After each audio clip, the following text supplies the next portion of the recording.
As the Premier set foot on Russian soil for the first time, he was met by Mr. Molotov, who, as a signatory to the Anglo-Soviet Treaty in London recently, became one of the principal architects in the Allied task of building for victory.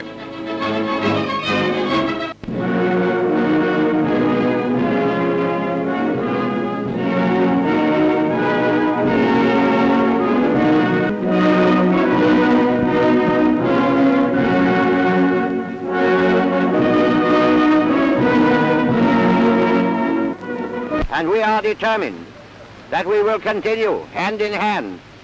Whatever our sufferings, whatever our toils, we will continue hand in hand like comrades and brothers until every vestige of the Nazi regime has been beaten into the ground, until the memory only of it remains as an example and a warning for future times. Stands back of everything that Mr. Churchill has come to do here. As he entered, the Prime Minister gave his famous V sign for the cameramen's benefit. An hour and a half after the Liberator had landed, Mr. Churchill with Mr. Harriman were starting their talks with Premier Stalin. Although the British and Soviet leaders have corresponded freely during the past 15 months, this is the first time they had met.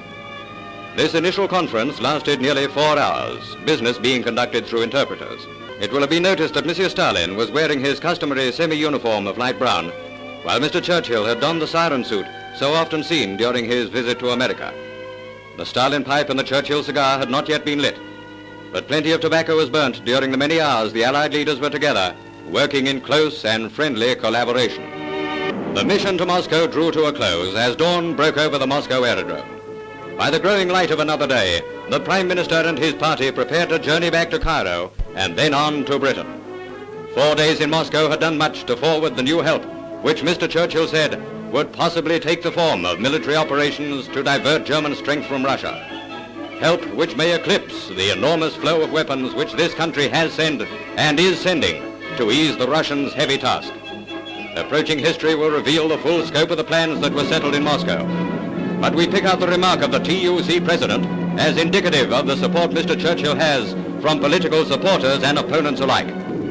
He expressed the gratitude of the British working people for the magnificent example of grim resolution and unflinching devotion to duty of our Prime Minister. Today we see the dawn of greater things by the combined strength of the USSR, the USA, and us.